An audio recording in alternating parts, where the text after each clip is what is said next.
Rainbow Puduvai 102.8 நேயர்கள் கேட்டு ரசிக்கவிருக்கும் இந்த நிகழ்ச்சி நேயர்கள் ரசிக்கிறது மட்டும் இல்ல, நேயர்களுக்கு வந்து பல்வேறு சந்தேகங்களுக்கும் விளக்கம் கிடைக்க போகுது அப்படின்னு சொல்லலாம். ஸோ இன்னைக்கு நிகழ்ச்சியில புதுச்சேரி இந்திரா காந்தி அரசு மருத்துவக் கல்லூரி மற்றும் ஆராய்ச்சி நிறுவனத்தின் தோல் மருத்துவத்துறை தலைவர் பேராசிரியர் டாக்டர் சி உதயசங்கர் அவர்கள் நிகழ்ச்சியில் இணைஞ்சிருக்காங்க. இன்னைக்கு நிகழ்ச்சியில சொரியாசிஸ் சார்ந்த நம்முடைய பல்வேறு சந்தேகங்களுக்கும் விளக்கம் கிடைக்க போகுது. ஸோ நிகழ்ச்சியில நம்ம சார் வெல்கம் பண்ணிடலாம். Hi sir. ஹலோ மேடம், வணக்கம்.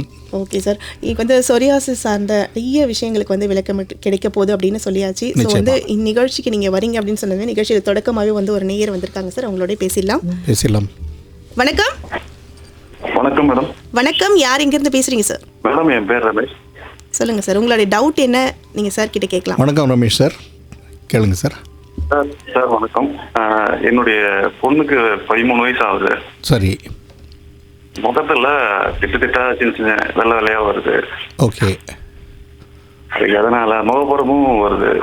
முகப்பரு 13 வயசில் முகப்பரு வருது வந்து ஒரு சாதாரணமான விஷயந்தான். அது எந்த சிவியரிட்டி இருக்குதுன்னு பார்த்துட்டு அதுக்குன்னு ஆயின்மெண்ட்ஸ் இருக்குது, க்ரீம்ஸ் இருக்குது, ஜெல்ஸ் இருக்குது. அதிகமாக இருந்தால் சில சமயம் சில ஆன்டிபயோட்டிக் மாத்திரைகள் சாப்பிட வேண்டி இருக்கலாம். இந்த தேமல் வருதுன்னு சொன்னீங்க இல்லையா, வெள்ளை தேமல் இருக்குதுன்னு சொன்னீங்க இல்லையா, அது எந்த மாதிரி இருக்குது? பால் வெள்ளை நிறத்தில் இருக்கா, இல்லைன்னா கொஞ்சம் மட்டும் கலர் கம்மியான மாதிரி இருக்கா? கொஞ்சம் டல்லான மாதிரி கலர். கொஞ்சம் டல்லான மாதிரி இருக்குது. ஓகே. இது ஒரு அழுக்கு தேமல்னு சொல்லுவோம், அதாக இருக்கிறதுக்கான வாய்ப்பு இருக்குது. தோல் நோய்களை பொறுத்த வரைக்கும் பார்த்திங்கன்னா பார்த்து சொல்லக்கூடிய ஒரு இது, நம்ம வெறும் டிஸ்கிரிப்ஷன் நீங்கள் சொல்கிறத வச்சு பார்த்திங்கன்னா நிறைய வியாதிகள் அதில் வரதுக்கு வாய்ப்பு இருக்குது. அதனால் பார்க்காம சொல்ல முடியாது. நீங்கள் நம்ம மருத்துவக் கல்லூரிக்கு அழைச்சிட்டு வாங்க, நம்ம பார்த்துட்டு தேவைப்பட்ட பரிசோதனை பண்ணிவிட்டு அவங்களுக்கு என்ன மருத்துவம் பண்ணணுமோ அதை பண்ணிடலாம். ஓகே சார், நன்றி. நன்றி சார். சார், நிகழ்ச்சிக்குள்ளே என்ட்ராகிறது முறை வந்து ஒரு நேயர் வந்துட்டாங்க. ஸோ இந்த சொரியாசிஸ் அப்படின்னா என்ன, அதை எப்படி சார் நம்ம அதை சொரியாசிஸ்ன்னு எப்படி நம்ம சொல்கிறோம் அப்படின்றத சொல்லுங்கள் சார். சரி, சொரியாசிஸ்ன்றது ஒரு தோல் சம்மந்தப்பட்ட வியாதி. நிறைய பேருக்கு தெரியும் இது என்ன வியாதின்றது தெரியும். தோல் மேலே செதிலாக திட்டாக ஒரு வெள்ளை நிறத்தில், சில்வர் வெள்ளை நிறத்தில் அந்த செதில் வந்து அவங்க தோல் உறிஞ்சிக்கிட்டே இருக்கும். அந்த செதில் கொட்டுச்சுன்னா அந்த இடம் பார்த்திங்கன்னா ஒரு செவந்து போயிருக்கும். ஒரு அந்த இன்ஃப்ளமேஷன் சொல்லுவோம், அந்த வீக்கம் கொடுத்து அது வந்து இருந்துகிட்டே இருக்கும். இது எந்தெந்த இடங்களில் காமனாக வரும் பார்த்திங்கன்னா தலையில் வரலாம், அந்த முடிக்குள்ளார இருக்கலாம். அதே போல் நம்ம முழங்கைகள், முழங்கால், நம்மளோட முதுகு பகுதியில், முட்டியில், இந்த மாதிரி இடங்கள் எல்லாமே வரலாம். இது வந்து ஒரு தோல் வியாதின்னு நான் சொன்னால் கூட இது கூட சேர்த்து மற்ற பல பிரச்சனைகள் வரும். அதை நம்ம போக நம்ம பார்த்துக்கலாம். ஸோ இது தோலில் ஏற்படக்கூடிய ஒரு தோல் வந்து பார்த்திங்கன்னா ஒரு அப்படியே இருக்கக்கூடிய ஒரு பொருள் கிடையாது. நம்ம பார்க்குறப்ப அப்படியே இருக்கும், ஆனால் தோலில் பார்த்திங்கன்னா லேயர்ஸ் இருக்கும். அதாவது மேலே இருக்கிற லேயர் பேர் எபிடெர்மிஸ், அதுக்கு கீழே டெர்மிஸ்ன்னு இருக்கும், அதுக்கு கீழே சப்கியூட்டேனியஸ் ஃபேட்டுன்னு இருக்கும். இந்த எபிடெர்மிஸ் மேல் லேயர் பார்த்திங்கன்னா ஸ்ட்ரேட்டம் கார்னியம் சொல்லும். அதுதான் நம்ம உடம்பை வந்து வெளியில் இருக்கிற கிருமிகள் மற்ற எல்லாத்துலையும் நம்ம அல்ட்ராவயலட் ரேஸ் இதிலேருந்து பாதுகாக்கிறது அந்த ஸ்ட்ரேட்டம் கார்னியம். அது வந்து கெராட்டின் என்ற ஒரு புரோட்டீனால் உருவாக்கப்படுது. இந்த கெராட்டின் எப்படி வருதுன்னு பார்த்திங்கன்னா அந்த ஸ்ட்ரேட்டம் பேசல்னு சொல்கிற லேயர்லேருந்து மேலே மூவ் ஆகி அந்த கெராட்டின்ற பொருள் உற்பத்தி ஆகுது. நார்மலாக இருக்கிற நம்ம மக்களுக்கு பார்த்திங்கன்னா இந்த கீழ் லேயர்லேருந்து மேல் லேயர் மூவ் ஆகிறதுக்கு ஒரு மாதம் ஆகாது, 4 வாரம் ஆகும். ஆனால் சொரியாசிஸ் இருக்கிறவங்களை பார்த்திங்கன்னா அது 4 நாளில் மேலே மூவ் ஆகிடும். அதனால் அந்த ஸ்கேல்ஸ் அந்த சொல்லப்படுகிற அந்த செதில் வந்து அந்த இடத்துல சேர்ந்துடும், கொட்டுறதுக்கு டைம் இருக்காது. அதனால் வர்றது தான் அந்த சொரியாசிஸ் வியாதி. FM ரெயின்போ 102.8 ஹலோ டாக்டர் நிகழ்ச்சியில் இன்றைக்கி தோல் சார்ந்த, அதாவது சொரியாசிஸ் சார்ந்த நம்முடைய பல்வேறு சந்தேகங்களுக்கும் விளக்கம் கிடைச்சிட்டு இருக்கு இல்லைங்களா. ஸோ வந்து இப்போ நம்ம சார் கிட்ட இன்னும் நிறைய விஷயங்கள் கேட்டு தெரிஞ்சுக்க போகிறோம். சார், இந்த சாதாரண நம்ம சருமத்தில் ஏற்பட பிரச்சனையும் இந்த சொரியாசிஸையும் நம்ம எப்படி வேறுபடுத்தி பார்க்க முடியும் அப்படின்றத சொல்லுங்கள் சார். அந்த தோல் பிரச்சனையும் பார்த்திங்கன்னா நம்ம ஆயிரக்கணக்கான தோல் வியாதி இருக்குது.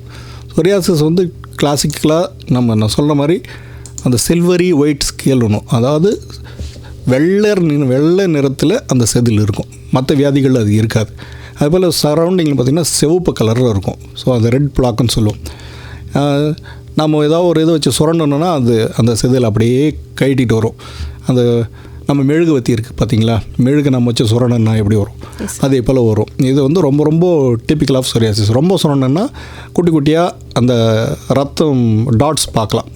கீழே இருக்கிற அந்த இன்ஃப்ளமேஷன்லேருந்து அந்த குட்டி குட்டியாக அந்த பிளட் ப்ளீடிங் ஸ்பாட்ஸ் பார்க்கலாம். இது வந்து ரொம்ப ரொம்ப typical of psoriasis.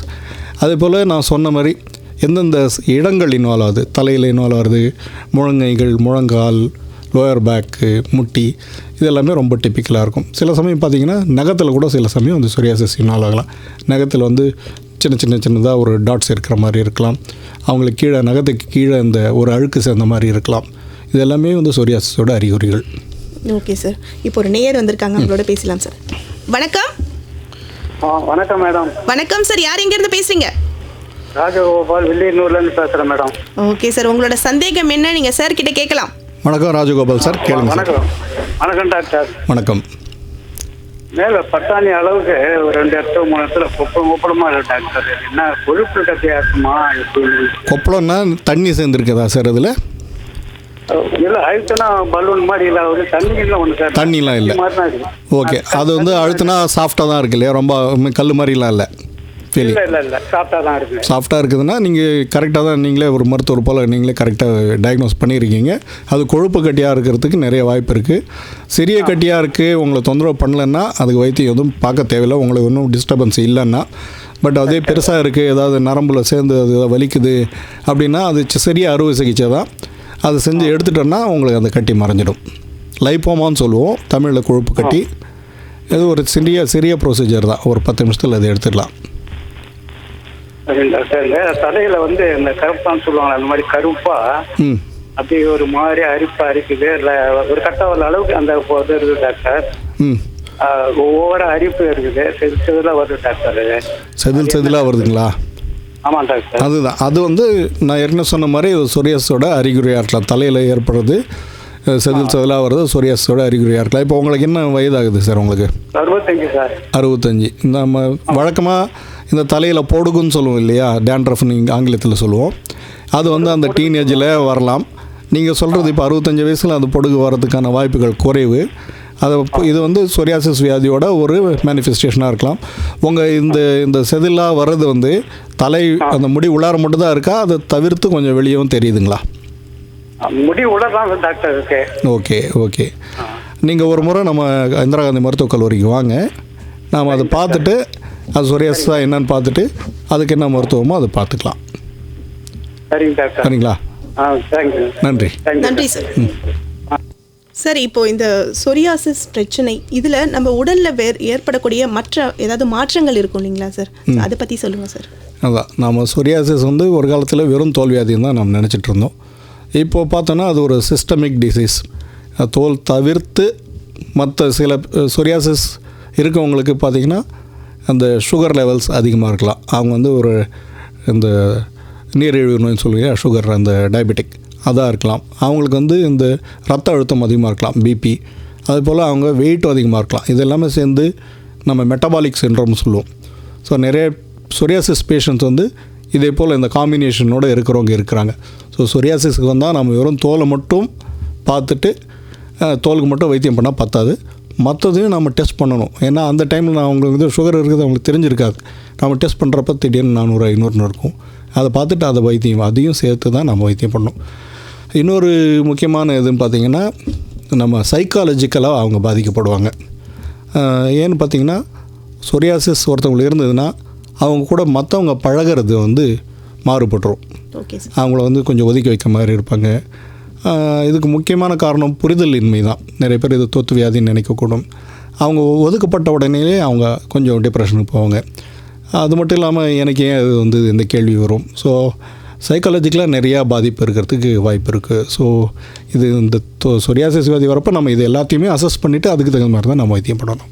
Okay sir. So இப்போ வந்து இது நீங்கள் சொன்ன மாதிரி அவங்க வந்து அந்த ஒதுக்கப்படுவாங்க, ஃப்ரெண்ட் சர்க்கிள் அவங்களுக்கு கொஞ்சம் அந்த நிராகரிப்பு இருக்கும். இதை தாண்டி அவங்களுக்கு வந்து ஒரு காம்ப்ளெக்ஸ் வரும், நமக்கு வந்து இந்த மாதிரி ஒரு அழகு குறைபாடு இல்லை, நமக்கு இந்த மாதிரி ஒரு பிரச்சனை இருக்குது அப்படின்னு சொல்லிட்டு.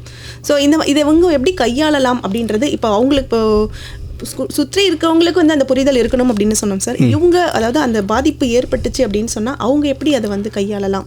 ஓகே, அதான் முக்கியமாக வந்து பார்த்தோம்னா அது வெளியே தெரியுது இல்லையா, அதுதான் அவங்களுக்கு அந்த பாதிப்பை ஏற்படுத்துது. இப்போ தலை உள்ளாரே இருக்குன்னா அது தெரியாது, அதனால் அவங்க ஒதுக்கப்பட மாட்டாங்க.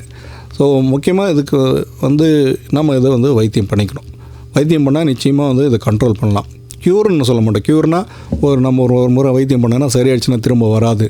சொரியாசிஸ் பொறுத்த வரைக்கும் அப்படி கிடையாது. நம்ம ஆங்கிலத்தில் வந்து இது க்ரானிக் ரிலாப்சிங் டிசீஸ் சொல்லுவோம். அதாவது அப்பப்போ போகும் வரும். ஸோ திரும்ப வராது அப்படின்னு சொல்ல முடியாது. முக்கியமாக பார்த்திங்கன்னா இந்த பனிக்காலங்கள், வின்டர்னு சொல்லுவோம் இல்லையா, அந்த டைமில் வந்து இந்த வியாதி அதிகமாகக்கூடும். அதே போல் எமோஷ்னல் ஸ்ட்ரெஸ், நம்ம தேவையில்லாமல் இந்த டென்ஷனில் இருக்கோம் அப்படின்னா இந்த வியாதி அதிகமாகலாம்.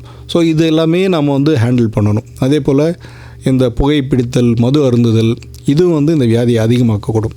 ஸோ இந்த வியாதியிலேருந்து அவங்க விடுபடணும்னா ஸ்ட்ரெஸ்ஸை குறைச்சிட்டு இந்த புகைப்பிடிக்கும் பழக்கம், இந்த மது அருந்தும் பழக்கம், இது எல்லாமே குறைச்சாலே அவங்க வந்து ஓரளவுக்கு கண்ட்ரோலாக இருக்கலாம். ஓகே சார், இப்போ ஒரு நேயர் வந்திருக்காங்க, அவங்களோட பேசலாம் சார். நிச்சயமா. வணக்கம். ஹலோ, வணக்கம். வணக்கம் மேடம். வணக்கம் சார், யார் எங்கேருந்து பேசுகிறீங்க? ராஜேஷ் மேடம், தர்மாபுரி. தர்மபுரியிலேருந்து ராஜேஷ் சார், உங்களோட சந்தேகம் என்ன, நீங்கள் சார் கிட்ட கேட்கலாம். வணக்கம் Rajesh sir. Good afternoon sir. Good afternoon. சொல்லுங்கள் ராஜேஷ் சார். சார், வெயில் டைமில் போனால் உடம்புலாம் அப்படியே அரிக்கிற மாரி, சுறுசுறு குத்துற மாரி இருக்குது சார். எதனா மழை டைமில் அதெல்லாம் வர மாட்டேது சார். அது ஓகே, வெளியில் போனால் குத்துற மாதிரி இருக்குது.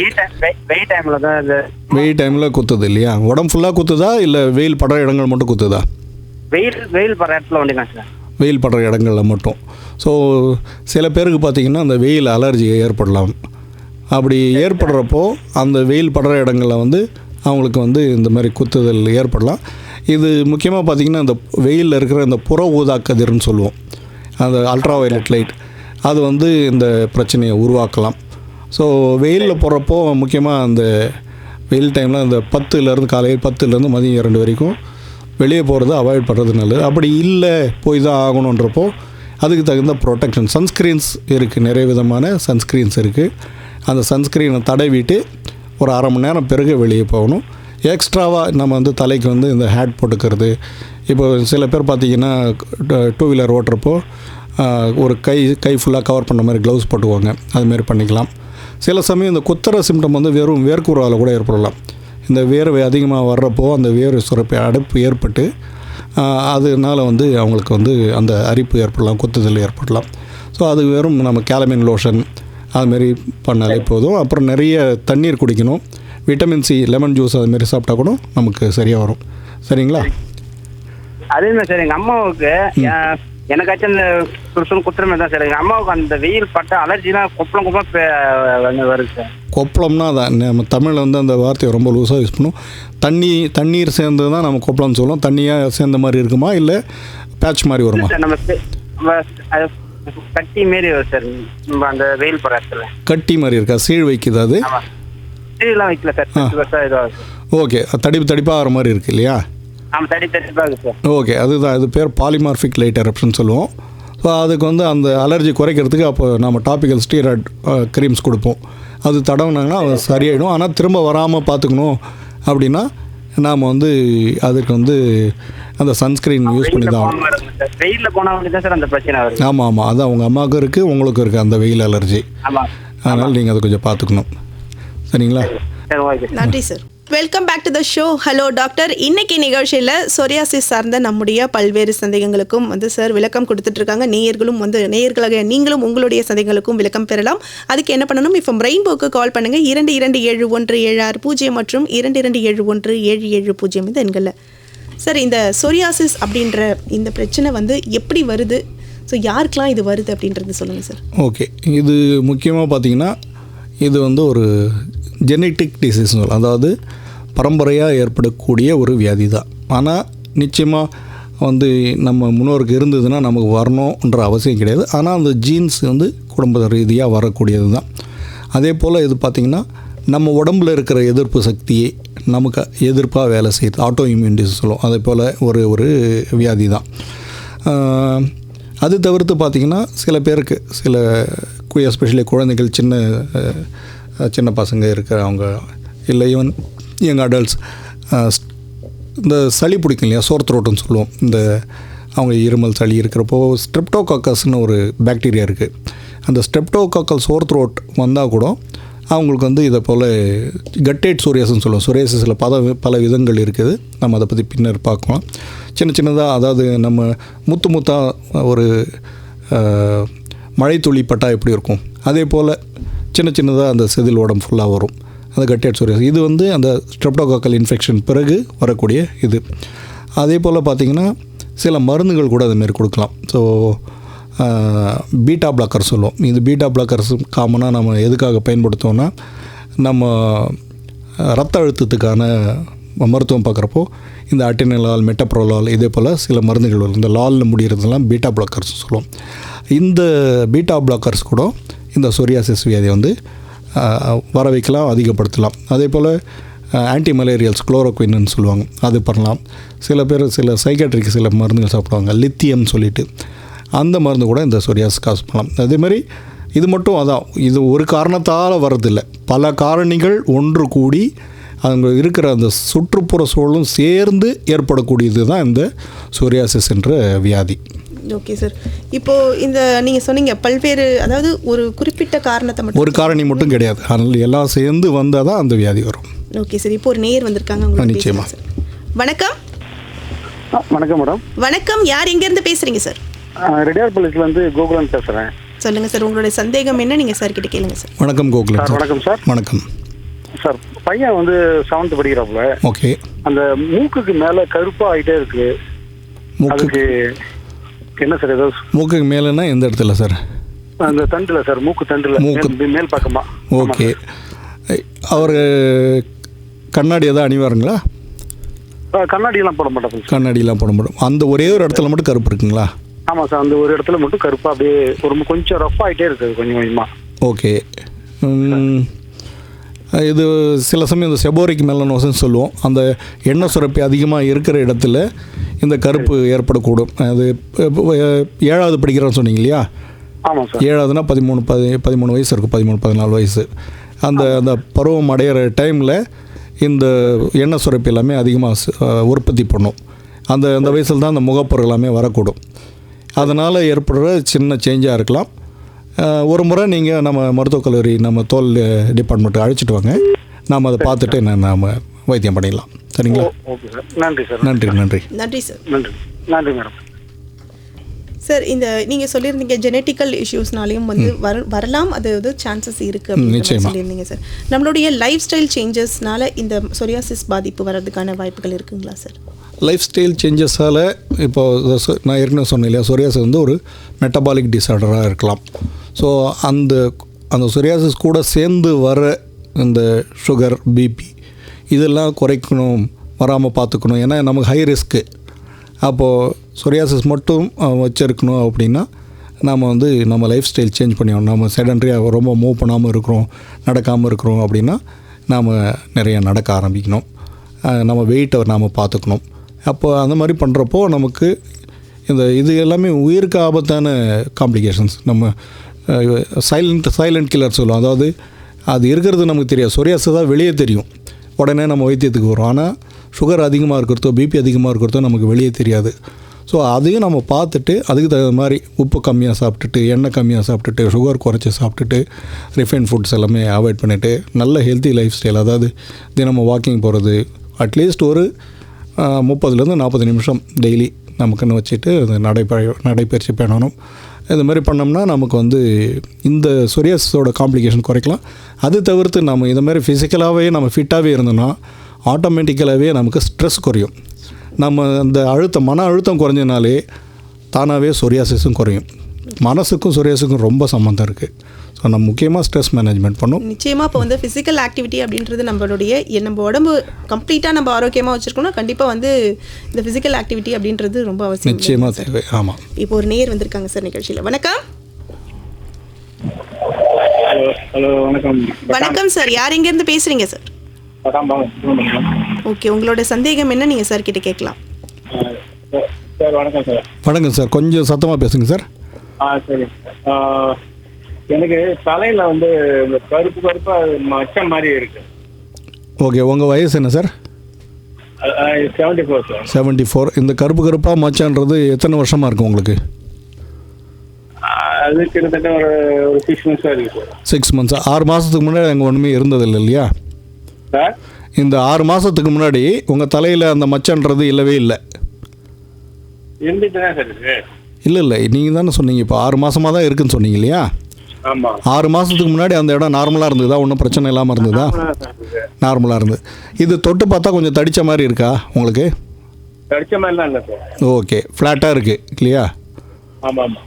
ஓகே. சில சமயம் மச்சம் வந்து வயதான பிறகு கூட ஏற்படலை. இது என்ன சைஸில் இருக்குது? சில சமயம் மாறி போகுது. அந்த ஸ்பாட்ல இருந்து வேற ஸ்பாட் இருக்கு. அந்த ஸ்பாட்லேருந்து வேறு ஸ்பாட் மச்சம்லாம் போகாது சார். எந்த ஸ்கின்னே நீங்கள் சொல்கிற மாதிரி எந்த தோல் வியாதியுமே ஒரு இடத்துல வந்துட்டு இன்னொரு இடத்துக்கு மாறி போகிறதுக்கு வாய்ப்பு இல்லை. மேபி நீங்கள் கரெக்டாக நோட்டீஸ் பண்ணாமல் இருக்கலாம். நீங்கள் சொல்லுங்கள். உச்சந்தலையில் இருந்தது. அதுக்கப்புறம் அது பக்கத்தில் வந்தது. அது உச்சந்தலையில் கிளியர் ஆகிடுது. ஓகே. ஒன்று கொட்டிட்டு இன்னொன்று வருது அப்படி சொல்கிறீங்க இல்லையா? அப்படிதான் இருக்கு. ஓகே. அது ஸ்டெக்கோ கெரட்டோசிஸ்னு ஒன்று இருக்குது சார். அது வந்து ஒரு சின்ன மச்சம் மாதிரி தான் இருக்கும். அது வந்து வயது ஆக ஆக ஏற்படக்கூடிய தோலில் ஏற்படக்கூடிய ஒரு மாற்றம்.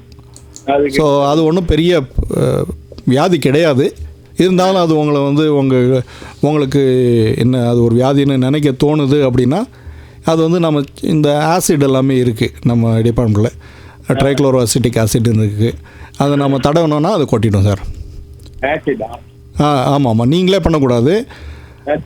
உங்களுக்கு கிடைக்காது. ட்ரைக்ளோரோ அசிட்டிக் ஆசிட்ன்றது நம்ம டிபார்ட்மெண்ட்டில் இருக்கும். நீங்கள் அங்கே வந்தீங்கன்னா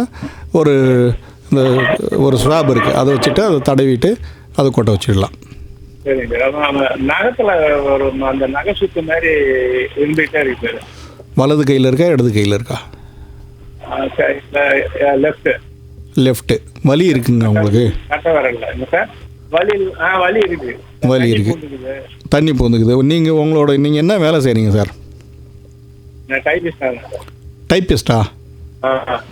ஓகே. வீட்டு வேலையும் செய்வீங்களா? இப்போ தண்ணி படுற மாதிரி ஏதாவது வேலையெல்லாம் செய்வீங்களா?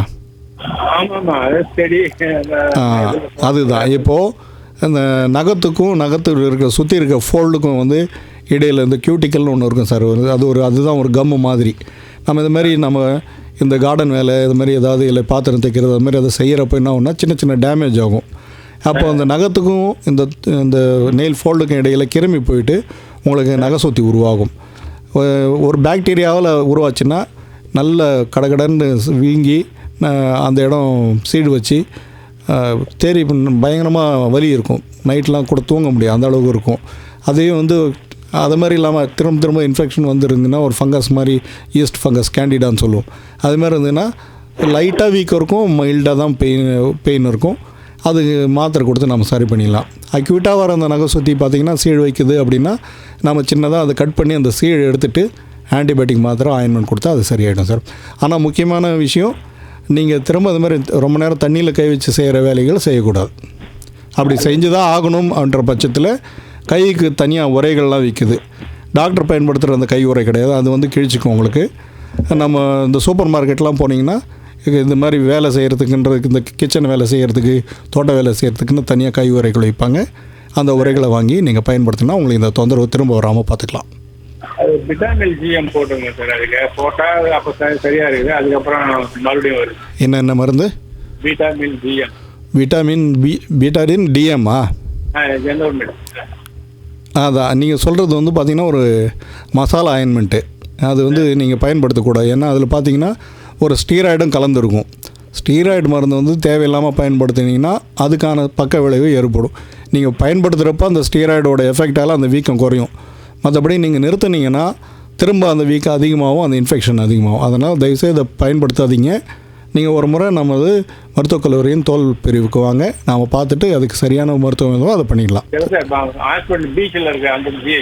அது இல்லை, இது கதிர்காமத்தில் இருக்கிறது. ஆமாம், நீங்கள் ஹாஸ்பிட்டல் அங்கே ஜிஹெச் அங்கே பக்கம் இருந்ததுன்னா நீங்கள் அங்கே கூட போகலாம். அங்கே கூட தோல் மருத்துவர்கள் இருக்காங்க. நீங்கள் தோல் மருத்துவரை பார்த்துட்டு அவங்க கொடுக்குற மருந்து நீங்கள் பயன்படுத்துங்க. அவங்க சரியான மருந்து கொடுப்பாங்க. சரிங்களா? நன்றி. நன்றி சார். சார், இந்த சோரியாசிஸ் அப்படின்றதுல வந்து வகைகள் இருக்குன்னு சொல்லியிருந்தீங்க. ஆமாம். ஸோ என்னென்ன டைப் இருக்குது, ஸோ அதோடைய இதெல்லாம் பாதிப்புகள்லாம் எப்படி இருக்கும் அப்படின்றத சொல்லுங்கள். ஓகே, அதான் மோஸ்ட் காமன், அதாவது அதிகமாக ஏற்படுறது பார்த்திங்கன்னா க்ரானிக் பிளாக் சோரியாசிஸ் சொல்லுவோம். அதாவது ரொம்ப நாள் பட்ட அந்த பிளாக்ன்றது திட்டாக ஏற்படுது. அது வந்து க்ரானிக் பிளாக் சொரியாசிஸ், இல்லைனா சொரியாசிஸ் வல்காரிஸ். இதுதான் நான் முன்னாடி சொன்ன டிஸ்கிரிப்ஷன். தலையில், முழங்கைகளில், முட்டியில், முதுகு கீழே இது எல்லாமே வரலாம். அதுமாதிரி முக்கியமாக இது தலையில் இருக்கிற இடத்துல பாதிக்கும். அடுத்தது ஏற்கனவே இன்னொன்று சொன்னேன், இந்த ஸ்ட்ரெப்டோகாக்கல் சோர் த்ரோட் இன்ஃபெக்ஷன் வரப்போ அந்த ஒரு மழைத்துளி போல் ஏற்படுது. அது பேர் கட்டேட் சொரியாசிஸ்ன்னு சொல்லுவோம். இன்னொரு சொரியாசிஸ் இன்வர்ஸ் சொரியாசிஸ் இல்லை ஃப்ளெக்சுரல் சொரியாசிஸ்ன்னு இருக்குது. அது எப்படின்னு பார்த்திங்கன்னா, நான் முழங்கையெல்லாம் சொன்னேங்க இல்லையா, அதுக்கு ஆப்போசிட் டைரெக்ஷனில் வரும். எங்கெங்கே மடிப்பு இருக்கோ, முழங்கையில் உள்ளார சைடில் மடிப்பு இருக்கும், அங்கே வரலாம். அதே போல் கவட்டிலாம் சொல்லுவோம் இல்லையா, அந்த கவட்டிகளில் வரலாம். அதே போல் எங்கெங்கே மடிப்பு இருக்கோ அது இந்த இடத்துலாமே ஏற்படலாம். அது பேர் ஃப்ளெக்சுரல் சொரியாசிஸ் சொல்லுவோம். அப்புறம் சில சமயம் பார்த்திங்கன்னா அந்த சொரியாசிஸ் பெரிய பெரிய ஒரு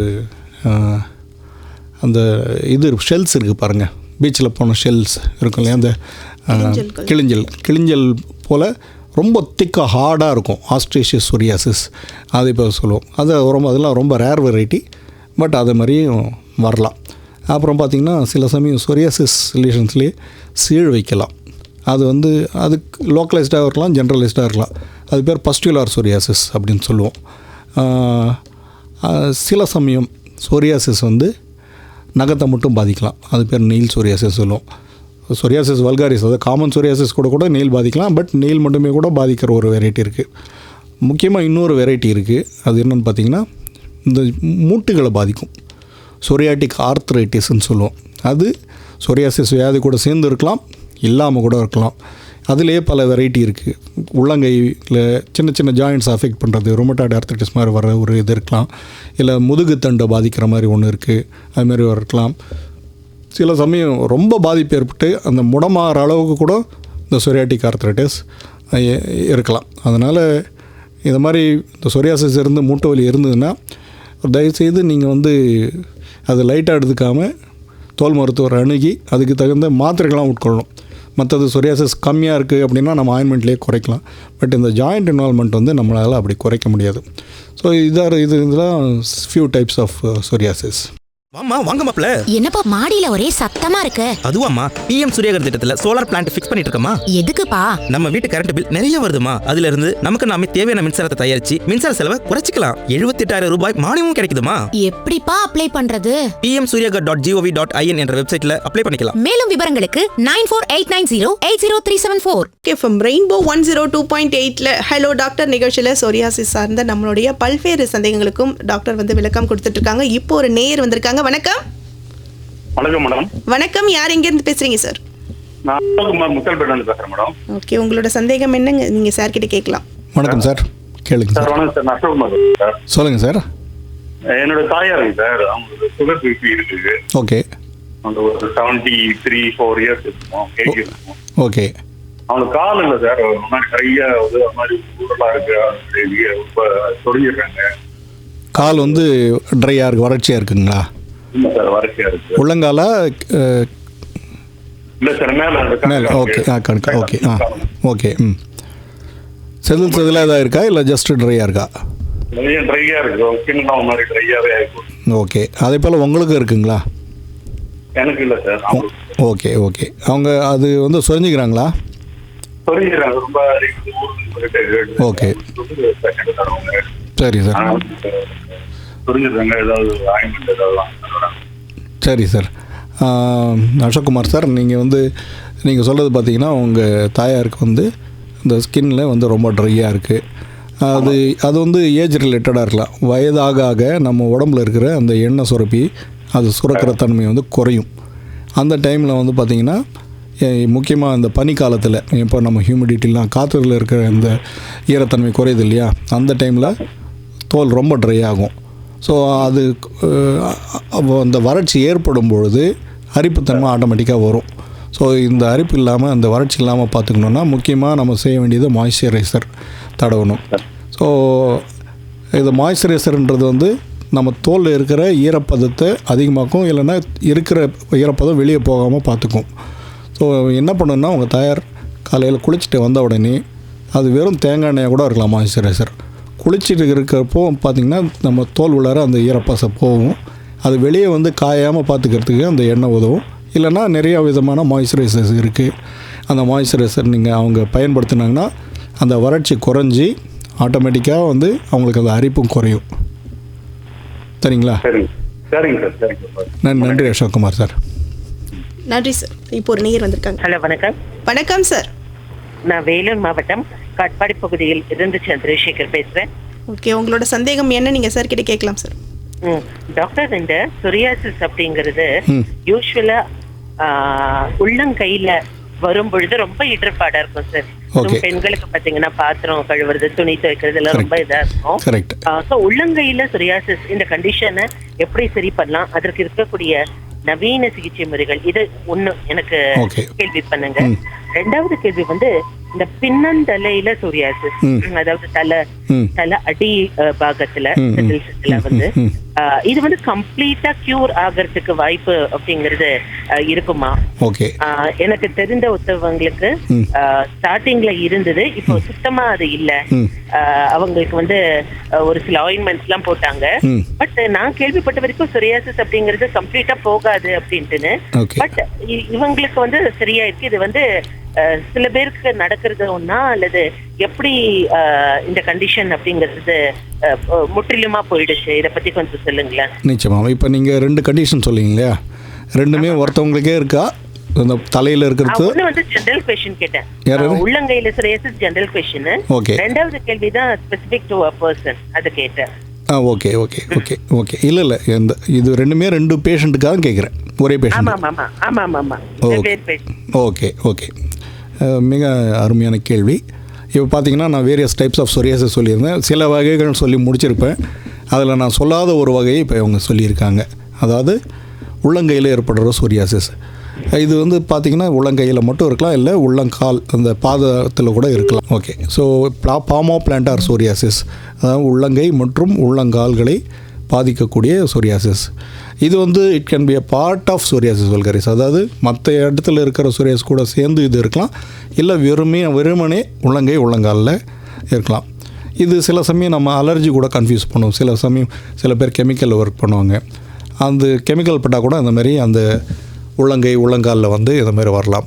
முக்கியமாக பார்த்திங்கன்னா உள்ளங்காலில் நம்ம இன்ஸ்டெப்னு சொல்லுவோம், மீடியல் ஆஸ்பெக்ட். அது காலோட உள்ளங் சைடில் பார்த்தோன்னா ஒரு இடம் வந்து நமக்கு கீழே பதியாது. இப்போ அந்த பதியாத இடத்துல கெமிக்கல் படாது. அதனால் சொரியாசிஸ் இருக்கிறது அந்த இன்ஸ்டெப்பும் சேர்த்து இன்வால்வ் பண்ணும். இதே வந்து ஒரு அலர்ஜியால் கெமிக்கல் அலர்ஜியால் ஏற்படுதுன்னா அது அந்த இடம் பாதிக்காது. இப்படி தான் நம்ம டிஃப்ரென்ஷியேட் பண்ணுவோம். சில சமயம் நம்மளால் இந்த சொரியாசிஸ் வியாதி வந்து வெறுமனே பார்த்தே சொல்ல முடியாது. சில சமயம் ஸ்கின் பயாப்சின்னு ஒரு டெஸ்ட் எடுப்போம். அது ஸ்கின்லேருந்து எடுக்கலாம், இல்லை நம்ம உள்ளங்காலிலேருந்து எடுக்கலாம். எடுத்துட்டு அது வந்து ப்ராசஸ் பண்ணி மைக்ரோஸ்கோப்பில் பார்த்தோன்னா அதுக்கு என்னென்ன ஃபீச்சர்ஸ் இருக்குன்னு பார்த்து இது சொரியாசிஸ் தானான்னு கன்ஃபார்ம் பண்ணலாம்.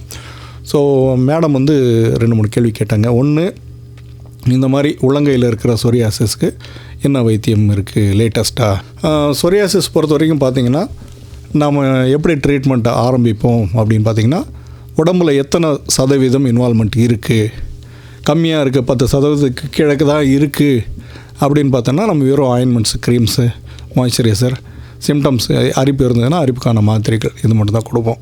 ஆனால் சொரியாசிஸ்க்கான மாத்திரைகள் நிறைய இருக்குது. மீத்தோட்ரெக்சேட் இருக்குது, சைக்ளோஸ்போரின் இருக்குது, அசிட்ரிட்டின் இருக்குது. இதே போல் இன்னும் பல விதமான ட்ரீட்மெண்ட்ஸ் இருக்குது. இது எடுத்த உடனே ஏன் ஆரம்பிக்க மாட்டோம்னா, ஒவ்வொரு மாத்திரைக்கும் அதுக்கே உரிய பக்க விளைவுகள் இருக்குது. ஸோ நம்ம ரிஸ்க் வெர்சஸ் பெனிஃபிட் பார்த்து தான் ஆரம்பிப்போம். வெறும் 10% இருக்கிற வியாதிக்கு நம்ம அந்த மாத்திரை ஆரம்பிக்க மாட்டோம். ஆனால் உள்ளங்கை உள்ளங்கால் மட்டும் பாதிக்குதுன்னா அது வந்து பார்த்திங்கன்னா 2% கூட இருக்காது. ஆனால் மேடம் கரெக்டாக சொன்னாங்க, டெய்லி வேலை செய்கிறது கஷ்டமாக இருக்குது. ஸோ குவாலிட்டி ஆஃப் லைஃப் பாதிக்குது. நம்ம வாழ்க்கை தன்மையோட குவாலிட்டி போச்சுன்னா அது வந்து நம்ம ரொம்ப பாதிக்கும். அதனால் இந்த மாதிரி டிசேபிளிங், ஏன்னா டெய்லி வீட்டு வேலை செய்ய முடியாது, ஆஃபீஸ் வேலை செய்ய முடியாது, ஒருத்தங்கிட்ட கை கொடுக்கணுன்னா கூட ரொம்ப தயக்கமாக இருக்கும். அதே போல் கண்டிஷனில் இந்த சிஸ்டமிக் ட்ரீட்மெண்ட் எல்லாமே ஆரம்பிக்கலாம். ஸோ இந்த உள்ளங்கை உள்ளங்கால் இருக்க சொரியாசிஸ் வந்து கன்வென்ஷனலாக ட்ரீட் பண்ணுற மாதிரி இல்லாமல் இதுக்கு வந்து நம்ம இந்த மாதிரி மீத்தோட்ரெக்சேட், சைக்ளோஸ்போரின், அது போல் சில இப்போது இந்த PDE4 இன்ஹிபிட்டர்ஸ்லாம் வந்திருக்கு, அதை கூட நம்ம ஆரம்பித்து பண்ணலாம். அப்புறம் இன்னொன்று கேட்டாங்க, தலையில் இருக்குது, அவங்க ஏதோ வைத்தியம் பண்ணாங்க, சரியாயிடுச்சு. க்யூர் இருக்கா? ஜென்ரலாக க்யூர் இல்லை அப்படின்னு சொல்கிறாங்க. ஸோ க்யூர் இல்லை அப்படின்னா என்ன அர்த்தம்னா இந்த வியாதி போகாது அப்படின்னு அர்த்தம் இல்லை. வைத்தியம் பண்ணால் வியாதி போகும், பட் திரும்ப வரதுக்கான வாய்ப்பு இருக்குது. ஸோ அவங்க ஒரு முறை போயிடுச்சுன்னா திரும்ப வரவே வராது அப்படின்னு இல்லை. அதான் நான் சொன்னேன், சில சமயம் வந்து அந்த பேஷண்ட்டு வந்து இந்த ஸ்ட்ரெஸ் அதிகமாக இருந்து அதை ப்ரெசிபிடேட் பண்ணியிருக்கலாம். ஸோ அவங்க வாழ்க்கை முறையை மாற்றிட்டு அந்த ஸ்ட்ரெஸ்ஸை குறைச்சிட்டாங்க அப்படின்னா சரியாயிடும். அதே போல் இன்னொன்று ஏற்கனவே ஒரு முறை சொன்னேன், அந்த கட்டேட் சொரியாசிஸ், அந்த ஸ்ட்ரெப்டோகாக்கல் சோர் த்ரோட் இன்ஃபெக்ஷன், அந்த இன்ஃபெக்ஷன் ஆன்டிபயோட்டிக் கொடுத்து கரெக்ட் பண்ணனா கூட சில சமயம் அந்த சொரியாசிஸ் க்யூர் ஆகிறதுக்கு வாய்ப்பு இருக்குது. அந்த ஒரே ஒரு கண்டிஷனில் மட்டும்தான். மற்ற டைம் எல்லாத்தையுமே குணப்படுத்தலாம், ஃபுல்லாகவே சொரியாசிஸ் சுத்தமாக இல்லாமல் பண்ணலாம். ஆனால் திரும்ப ஒரு காலத்தில் வரத்துக்கு வாய்ப்பு இருக்காதான். ஸோ இப்போ அவங்க இருக்கிற பீரியட் பார்த்திங்கன்னா ப்ராபப்ளி அவங்களோட ஃப்ரெண்டுன்னு சொன்னாங்க, இப்போ வந்து அவங்க ரெமிஷனில் இருக்காங்க, அவங்க வியாதி இல்லை, ஆனால் திரும்ப இப்போயாவது வரலாம், வந்தால் உடனே வைத்தியம் பண்ணால் சரி பண்ணி. Welcome back to the show. Hello doctor. இன்னைக்கு நிகழ்ச்சியில் சொரியாசிஸ் சார்ந்த நம்முடைய பல்வேறு சந்தேகங்களுக்கும் சார் விளக்கம் கொடுத்துட்டு இருக்காங்க. இப்போ ஒரு நேயர் வந்திருக்காங்க. வணக்கம். வணக்கம் மேம். வணக்கம், யார் எங்கேருந்து பேசுறீங்க?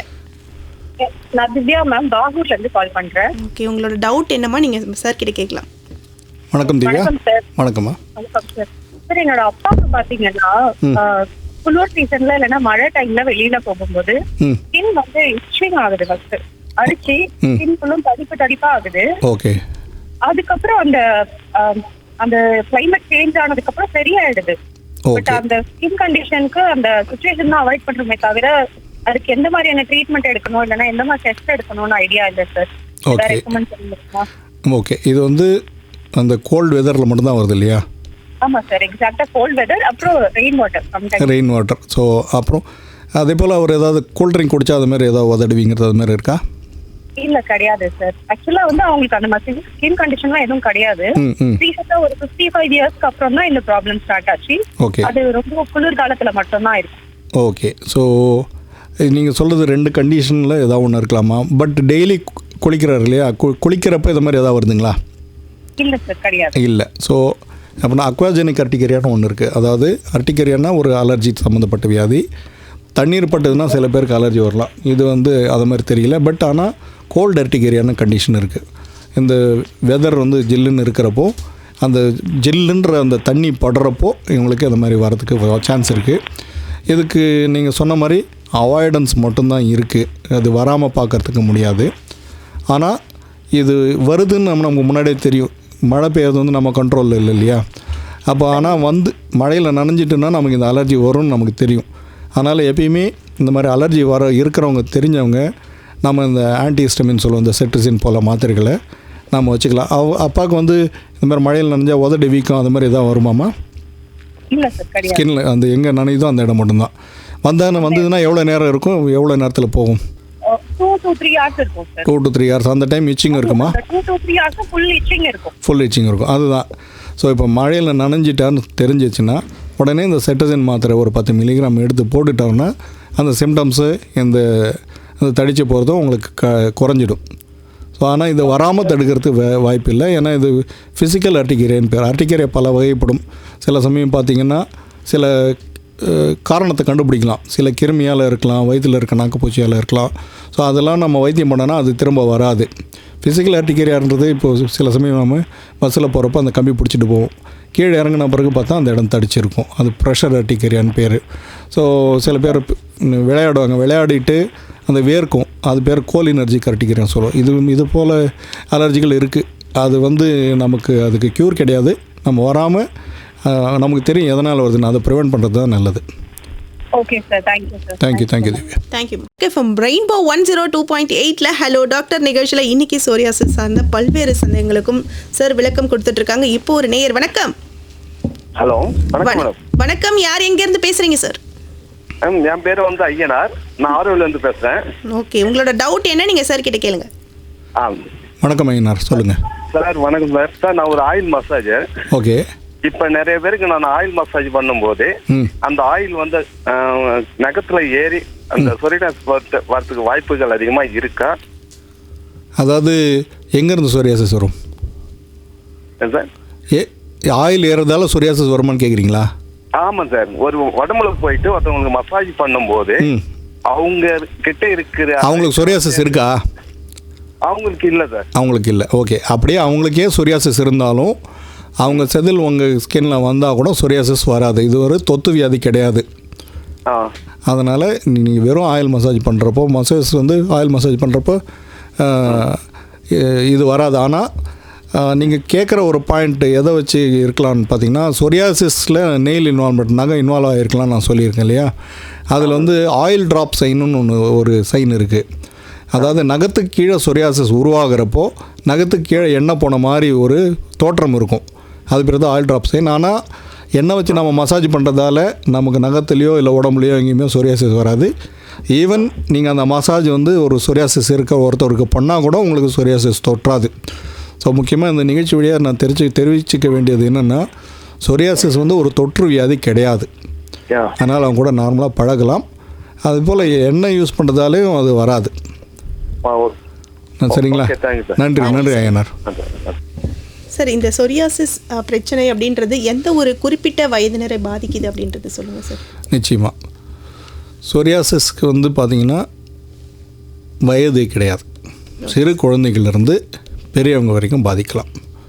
ஸோ அந்த ஏஜ் குரூப்புக்கு தகுந்த மாதிரி எவ்வளோ இன்வால்மெண்ட் இருக்கோ அதுக்கு தகுந்த மாதிரி அந்த வைத்திய முறைகள் மாறுமே தவிர, இந்த வியாதி இவங்களை மட்டும்தான் பாதிக்கும், ஆண்களை மட்டும் பாதிக்கும், பெண்களை மட்டும் பாதிக்கும், பெரியவங்களை மட்டும் பாதிக்கும், அப்படி கிடையாது. சிறு குழந்தைகளுக்கு கூட வரலாம். 70-80 வயது ஆனவர்கள் கூட முதல் முறையாக வரலாம். இதுதான் நீங்கள் கேட்ட கேள்விக்கான பதில். Okay sir. இப்போது இந்த சொரியாசிஸ் பிரச்சனைக்கு இருக்கக்கூடிய சிகிச்சை முறைகள் என்னென்ன, பரிசோதனை முறைகள் என்னென்னு சொல்லுங்கள். ஓகே, இன்னொன்று சொல்ல மறந்துட்டேன். நம்ம கர்ப்பமாக இருக்கிறவங்களுக்கு கூட இந்த சொரியாசிஸ் நோய் வரலாம். அந்த டைமில் பார்த்திங்கன்னா சில மருந்துகள் கொடுக்க முடியாது. ஏன்னா அந்த மாத்திரைகள் அந்த குழந்தையை பாதிக்கலாம். அதுக்கு தகுந்த வைத்தியம் பண்ணும். ஸோ சொரியாசிஸ் எனி டைம் வரலாம். ஸோ இப்போ நீங்கள் எப்படி இது நம்ம டயக்னோஸ் பண்ணணும்னு கேட்குறீங்க. ஸோ முக்கால்வாசி டைம் பார்த்தீங்கன்னா கிளாசிக்கல் சொரியாசிஸ் இருந்ததுன்னா நான் சொன்ன மாதிரி silvery white scale, erythematous plaque silvery white scale, அதாவது சில்வர் கலரில் இந்த செல்ஸ் இதெல்லாம் வந்துச்சு, அதை நம்ம சொல்லணும்னா சின்னதாக இந்த சொன்ன மாதிரி ரத்த ட்ராப் இருக்குது அப்படின்னா அது சொரியாசிஸ். அது யூஸ்வலாக நம்ம டெஸ்ட் பண்ண தேவையில்லை. ஆனால் சில சமயம் அந்த அளவுக்கு கிளியர் கட்டாக இருக்காது. அப்போ அந்த சின்னதாக ஒரு ஸ்கின் கட் பண்ணி எடுப்போம். அதுக்கு முன்னாடி ஒரு மறுப்பூசி போட்டுட்டு அந்த ஸ்கின் கட் பண்ணி எடுத்து அதை ப்ராசஸ் பண்ணி ஃபார்முலினில் வச்சு அதை ப்ராசஸ் பண்ணி அதை ஸ்டெயின் பண்ணி மைக்ரோஸ்கோப்பில் பார்த்தோன்னா நிறைய ஃபைண்டிங்ஸ் தெரியும். அதை வச்சு நாம் இதை கன்ஃபார்ம் பண்ணலாம். ஸோ இதுதான் சொரியாசிஸ் அப்படின்ட்டு. இப்போ நீங்கள் மருத்துவ முறைகள் கேட்குறீங்க. மருத்துவ முறைகள் பல விதமாக இருக்குது. ஏற்கனவே கொஞ்சம் சொல்லியிருக்கேன். இப்போது நான் எப்படி அது கொடுக்குறது, ஏன்னா நான் சொன்னது பார்த்திங்கன்னா ஆயின்மெண்ட்ஸ், க்ரீம்ஸ், அதாவது டாப்பிக்கல் தெரப்பின்னு சொல்லுவோம். உள்ளுக்குள்ளார மாத்திரை கொடுக்காம பண்ணுற ஒரு இருக்குது. இன்னொன்று உள்ளுக்குள்ளார மருந்து செலுத்தி மாத்திரையாக இருக்கலாம், இன்ஜெக்ஷனாக இருக்கலாம், அது இருக்குது. இன்னொன்று பார்த்திங்கன்னா லைட் வச்சு, அல்ட்ரா வயலட் லைட் வச்சு ட்ரீட்மெண்ட் கொடுக்கலாம். அந்த மெத்தட் இருக்குது. இப்போ லேட்டஸ்ட் பார்த்திங்கன்னா பயாலஜிக்கல்ஸ் அப்படின்னு சொல்லிட்டு நம்ம உடம்புல இருக்கிற அந்த ஆன்டிபாடிஸ், மோனோக்ளோனல் ஆன்டிபாடிஸ் எல்லாம் ரொம்ப காஸ்ட்லியான வைத்தியம், செக்குனிம்லாம் இருக்குது. அந்த விதமான வைத்தியமும் இருக்குது. நான் ஏற்கனவே சொன்ன மாதிரி பார்த்திங்கன்னா லெஸ் தேன் 10%, 20% பாடி சர்ஃபேஸ் ஏரியா உடம்புல ஒரு 10-20% இருக்குது அப்படின்னா நம்ம ஆயின்மெண்ட் க்ரீம்லேயே நம்ம இந்த வியாதி குறைச்சிக்கலாம். பட் ஆனால் ஏற்கனவே அந்த ஒரு மேடம் ஃபோன் பண்ணி சொன்னாங்க உள்ளங்கால் பாதிக்குது. அந்த டைம் நம்ம க்ரீம் கொடுக்கலாம், கூடவே சேர்ந்து மாத்திரைகளும் கொடுக்கலாம். நிறைய இப்போது டாப்பிக்கல் தெரப்பி என்னென்னு பார்த்திங்கன்னா ஒரு பிளாக் 2 பிளாக் தான் இருக்குது அப்படின்னா இந்த டாப்பிக்கல் ஸ்டீராய்ட்ஸ்னு சொல்லுவோம். அந்த ஸ்டீராய்டு க்ரீம்ஸ்க்கு நம்ம அந்த பேஷண்ட்டுக்கு கொடுக்கலாம். இப்போது தலையில் இருக்கப்போ என்ன பண்ணலாம், கோல்தார்னு ஒரு மருந்து இருக்குது. அந்த கோல்தார் பேஸ்டு ஷாம்பூஸ், லோஷன்ஸ் எல்லாமே இருக்குது. அந்த மருந்து போட்டுட்டு கொஞ்சம் நேரம் ஊற வச்சுட்டு வாரத்துக்கு 2 நாள் அதை பண்ணி வாஷ் பண்ணலாம். அதே போல் ஏன்னா முடி இருக்கிற இடத்துல நம்ம ஆயின்மெண்ட்லாம் தட முடியாது, லோஷன் தான் பண்ண முடியும். அதே போல் ஸ்டீராய்டு லோஷன்ஸ் இருக்குது, அது நைட்டில் அப்ளை பண்ணலாம். அது பண்ணுறப்போ இந்த செதில் வர்றது எல்லாமே குறைஞ்சிடும். அதே போல் இந்த அரிப்புக்கும் நம்ம வைத்தியம் பண்ணோம். அரிப்பு ஆன்டிஸ்டமின்ஸ், செட்ரசின் போல் மருந்துகள் கொடுக்கலாம்.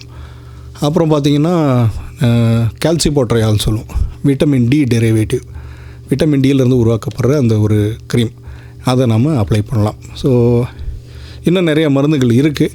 பட் டீட்டெயிலாக சொன்னால் மக்களுக்கு போர் அடிச்சிடும். ஆமாம், நேரில் நீங்கள் அதை பார்க்கும்போது அவங்களுக்கு குறிப்பிட்ட ஒரு இது சொல்கிறேன். ஆமாம் அது அதனால் ஜென்ரலாக சொல்கிறேன். இந்த மாதிரி தடவர மருந்து இருக்குது. முக்கியமாக மாய்ஸ்சரைஸ் பண்ணும். காலையில் எழுந்து குளித்த உடனே நம்ம அந்த தேங்காய் எண்ணெயோ லிக்விட் பேரஃபினோ இல்லை மாய்ஸ்சரைஸ் தடவினாலே இந்த செதிலோட தன்மை வந்து நமக்கு வெளியே அவ்வளோவா தெரியாது. அடுத்து இந்த சொரியாமல் இருக்கிறதுக்கு அந்த மாத்திரை கொடுக்கணும். சிஸ்டமிக் தெரப்பி, இன்ஜெக்ஷன்ஸு, டேப்லெட்ஸ் நான் சொன்னேன் இல்லையா, மீத்தோட்ரெக்சேட்டுன்னு ஒரு மாத்திரை இருக்குது. அது இந்த மாத்திரை வந்து நிறைய ரத்த டெஸ்ட்லாம் பண்ணணும். ஃபஸ்ட்டே வந்து மருந்து ஆரம்பிக்கிறதுக்கு முன்னாடி ப்ளட் கவுண்ட்ஸ் பார்க்கணும், கிட்னி ஃபங்க்ஷன் பார்க்கணும், லிவர் ஃபங்க்ஷன் பார்க்கணும். இது பார்த்துட்டு அந்த மாத்திரையை லோ டோஸில் ஆரம்பித்து கொஞ்சமாக டோஸை அதிகப்படுத்தி பண்ணலாம். இது சீப்பான ட்ரீட்மெண்ட் தான். ஆனால் முக்கியமாக ஒன்று, இது நான் ஏற்கனவே சொன்ன மாதிரி கிட்னி லிவர்லாம் பாதிக்கக்கூடியது. நிச்சயமாக ஆல்கஹால் சாப்பிடக்கூடாது. அதாவது இந்த சாராயமும் இதுவும் சேர்ந்ததுன்னா லிவரை ரொம்ப பாதிக்கும். அதே போல் அசிட்ரெட்டின்னு ஒரு மருந்து இருக்குது. அசிட்ரெட்டின் இது விட்டமின் ஏ டெரைவேட்டிவ். இந்த விட்டமின் ஏலேருந்து உருவாக்கப்படுறது மருந்து. இது முக்கியமான சைடு எஃபெக்ட் என்ன பார்த்திங்கன்னா, இது லேடிஸ் யூஸ் பண்ணுறப்போ அவங்க வந்து ஒரு 3 வருஷம் வந்து கர்ப்பம் ஆகக்கூடாது. ஏன்னா அது குழந்தையை பாதிக்கும். அந்த மருந்து வந்து உடம்புலேயே இருக்கும். ஸோ அது முக்கியமான ஒரு சைடு எஃபெக்ட். அதை நம்ம பார்த்துக்கணும். சைக்ளோஸ்போரின்னு ஒரு மருந்து இருக்குது. இதே போல் இன்னும் நிறைய ட்ரீட்மெண்ட் ஆப்ஷன்ஸ் இருக்குது. இன்னொரு சேஃபான ட்ரீட்மெண்ட் ஆப்ஷன் நம்ம பார்த்தோம்னா, நான் ஏற்கனவே சொன்னேன் அல்ட்ரா வயலட் தெரப்பி. அல்ட்ரா வயலட்லேயே ஏ இருக்குது, பி இருக்குது, யூவிஏ, யூவிபி. ஒரு ஃபோட்டோ சென்சிட்டைசர் மருந்து தடவிட்டு இல்லை சாப்பிட்டுட்டு அது ஒரு அலமாரி மாதிரி இருக்கும். உடம்பு ஃபுல்லாக அந்த அலமாரி ஃபுல்லாக டியூப்லைட் மாதிரி இருக்கும். அல்ட்ரா வயலட்லேயே ஏ வர்றது. அது மருந்து சாப்பிட்டுட்டு பின்னாடி அது உள்ளார நிற்க வைக்கணும். அந்த கொஞ்சம் கொஞ்சமாக அந்த டோஸை இன்க்ரீஸ் பண்ணும். அந்த மருந்து சாப்பிடாமல் யூவிபி தெரப்பி இருக்குது. இது எல்லாமே ரொம்ப எஃபெக்டிவாக இருக்குது. இந்த எல்லா ட்ரீட்மெண்ட்டும் நம்ம மருத்துவமனையில் கிடைக்குது. இலவசமாக மக்களுக்கு கொடுக்குறோம். Okay sir, welcome back to the show. Hello doctor நிகழ்ச்சியில் இன்றைக்கி சோரியாசிஸ் சார்ந்த நம்முடைய பல்வேறு சந்தேகங்களுக்கும் சார் வந்து விளக்கம் கொடுத்துட்ருக்காங்க. நம்ம ஆல்மோஸ்ட் நிகழ்ச்சியோட நிறைவு பகுதியும் நெருங்கிட்டோம். சார், இப்போது இந்த நம்ம வந்து பெரும்பாலும் இந்த யங்ஸ்டர்ஸ்லாம் பார்த்தோன்னா வாசனை திரவியங்கள்லாம் நிறைய பயன்படுத்துவாங்க. ஸோ இதை சருமத்தில் இந்த மாதிரி பயன்படுத்துறதுனால இந்த சோரியாசிஸ் பாதிப்பு வர்றதுக்கான வாய்ப்புகள் இருக்குங்களா சார்?